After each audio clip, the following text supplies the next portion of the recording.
Ketua Majelis Pertimbangan Partai Persatuan Pembangunan atau P3 Rohmahur Musi atau Romi membongkar terkait operasi pemenangan PSI. Ia mengklaim telah mendengar operasi pemenangan PSI sejak sebelum pemilu 2024 digelar. Operasi tersebut dilakukan oleh aparat setempat. Menurut Romi, penyelenggara pemilu daerah ditargetkan agar PSI bisa meraih 50.000 suara per kabupaten atau kota di Pulau Jawa. Sedangkan untuk area di luar Pulau Jawa ditargetkan mendapatkan 20.000 suara per kabupaten atau kotanya. Romi mengaku mendengar dugaan operasi dari salah seorang aktivis yang diberikan pembiayaan langsung oleh aparat sebelum pemilu. Namun Romi menyebut operasi tersebut tidak berjalan mulus. Operasi itu tidak berjalan mulus karena perolehan suara PSI berdasarkan quick count sejumlah lembaga survei berada di bawah ketentuan ambang batas parlemen yakni 4%. P3 mencium kejanggalan terkait ledakan suara Partai Solidaritas Indonesia atau PSI dalam rekapitulasi penghitungan suara akhir-akhir ini. Ketua Majelis Pertimbangan P3 Rohmahur Musi atau Romi meminta agar dugaan operasi penggelembungan suara PSI segera dihentikan. Menanggapi hal itu, anggota Komisi Pemilihan Umum atau KPU Idam Holik buka suara. Idam meminta agar pihak yang menyebut adanya dugaan operasi istana atas lonjakan suara PSI membuktikan apa yang disampaikan. Sebab menurutnya proses pemungutan suara melibatkan banyak pihak. Pemungutan suara itu melibatkan masyarakat yang menjadi badan ad hoc KPU, dalam hal ini kelompok penyelenggara pemungutan suara atau KPPS. Menurut Idam, para anggota KPPS sudah bekerja dengan baik, bahkan mereka juga bekerja hingga pagi. Proses penghitungan suara pemilu 2024 juga melibatkan para saksi dari partai politik maupun pasangan Capres-Cawapres. Selain itu, proses rekapitulasi suara juga melibatkan Bawaslu yang bertugas melaksanakan pengawasan. Oleh karena itu, ia meminta kepada pihak yang merasa terdapat kejanggalan dengan hasil rekapitulasi untuk menunjukkan bukti terhadap yang disampaikan. Partai Persatuan Pembangunan atau P3 mengancam akan membawa isu lonjakan suara Partai Solidaritas Indonesia atau PSI ke dalam hak angket DPR. Pernyataan itu disampaikan oleh Ketua Majelis Pertimbangan P3 Rohmahur Musi atau Romi pada Minggu 3 Maret. Romi menegaskan perkara tersebut akan dimasukkan dalam hak angket DPR untuk menyelidiki dugaan kecurangan pemilu 2024. Ia mengatakan hak angket DPR dilakukan agar tindakan kecurangan-kecurangan pemilu dihentikan. Romi menduga adanya penggelembungan suara PSI. Penggelembungan suara itu disebut Romi dilakukan secara terstruktur, sistematis, dan masif. Romi mengatakan setiap ada pergeseran suara tidak sah menjadi suara milik PSI. Hal itu membuat perolehan suara partai politik lain rugi. Oleh karena itu, P3 menyatakan siap untuk membawa isu anomali suara PSI ke dalam hak angket DPR. Pengamat politik Universitas Al-Azhar Ujang Komarudin turut mengomentari lonjakan suara PSI dalam hasil realcon KPU. Menurutnya, perolehan suara partai politik mustahil melonjak secara drastis seperti permainan sulap. Oleh karena itu, wajar jika sejumlah politisi mencurigai adanya anomali kenaikan suara PSI. Pernyataan itu disampaikan oleh Ujang pada Minggu 3 Maret. Sebelumnya, politikus PDIP Deddy Yefri Sitorus dan Ketua Majelis Pertimbangan P3 Rohmahur Musi mengungkap kecurigaannya terhadap suara PSI.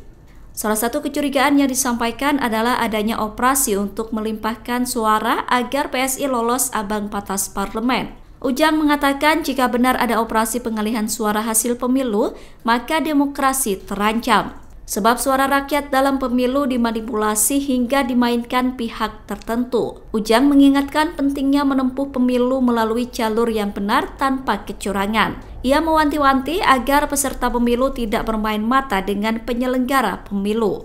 Pengamat politik ikut mencurigai meledaknya suara PSI secara mendadak. Pengamat politik Ikrar Nusa Bakti menyebut perolehan suara PSI itu perlu dikritisi dan dikawal bersama. Lonjakan suara partai pimpinan putra bungsu Presiden Jokowi Kaisang Pangarep dikhawatirkan beririsan dengan penyelundupan hukum. Menurut Ikrar, sangat mustahil ada sebuah partai politik suaranya meroket hanya dalam waktu 3 hari. Seperti diketahui, sejak Kamis 29 Februari lalu hingga Sabtu 2 Maret 2024, jumlah suara PSI terus melejit. Berdasarkan hasil realcon KPU, suara PSI bertambah dari 2,86% pada Kamis 29 Februari 2024 pukul 10 waktu Indonesia Barat menjadi 3,13% pada Sabtu 2 Maret 2024 pukul 15 waktu Indonesia Barat. Terkait lonjakan suara PSI ini, Ikrar menyoroti dinamika di Mahkamah Konstitusi. Ikrar menyoroti penyelundupan hukum etika Gibran maju sebagai cawapres. Ikrar menyebut jadwal pilkada dan wacana penunjukan kepala daerah melalui presiden akan dijadikan sebagai tolak ukur. Jika pilkada dimajukan, Ikrar menduga Jokowi memiliki kepentingan tertentu. Menurutnya, jika PSI berhasil lolos ke Senayan, tidak mustahil Kaisang akan maju sebagai pemimpin daerah. Ikrar kemudian mengatakan bahwa saat ini telinga presiden sudah benar-benar tertutup. Ketua Dewan Komisioner Otoritas Jasa Keuangan atau OJK Mahendra Siregar diisukan masuk bursa calon Menteri Keuangan pemerintahan Prabowo Subianto dan Gibran Rakabuming Raka. Selain Mahendra, terdapat nama Menteri Kesehatan Budi Gunadi Sadikin, Wakil Menteri BUMN Kartika Wiroatmojo, hingga Direktur Utama PT Bank Negara Indonesia Royke Tumilaar. Menteri BUMN Erick Thohir buka suara menanggapi beredarnya kabar tersebut. Erick mengatakan 4 figur yang diisukan masuk bursa calon Menteri Keuangan itu merupakan sosok yang bagus. Pernyataan itu disampaikan Erick pada Minggu 3 Maret. Menurut Erick, nama-nama calon yang disebutkan itu memiliki latar belakang yang baik. Saat dimintai pendapat terkait sosok yang paling cocok menjabat Menteri Keuangan Prabowo Gibran, Erick enggan menjawab. Ia mengatakan bukan kapasitasnya untuk menjawab terkait siapa sosok yang paling cocok menjadi Menteri Keuangan di pemerintahan mendatang. Adapun isu 4 tokoh incaran Prabowo Gibran untuk menduduki kursi Menko itu sebelumnya diberitakan oleh media asing Bloomberg. Menurut laporan Bloomberg, 4 orang itu dibidik oleh Prabowo untuk menduduki jabatan Menteri Keuangan. Caleg DPR RI Devara Putri Prananda, 24 tahun, nekat menyewa pembunuh bayaran demi menyingkirkan selingkuhan kekasihnya. Adapun Devara diketahui telah menjalin asmara dengan kekasihnya Didot Alfiansyah selama 5 tahun. Namun di saat bersamaan Didot juga menjalin hubungan asmara dengan korban Indriani selama 7 bulan. Devara kemudian meminta kekasihnya untuk memilih salah satu dari mereka. Jika Didot memilih dirinya, maka ia meminta agar nyawa Indriana dihabisi. Didot kemudian menyewa pembunuh bayaran yakni Muhammad Reza Swastika. Setelah korban dibunuh, Devara, Didot, dan Reza sempat membawa jasad korban berkeliling menggunakan mobil dari Jakarta ke Banjar selama 4 hari.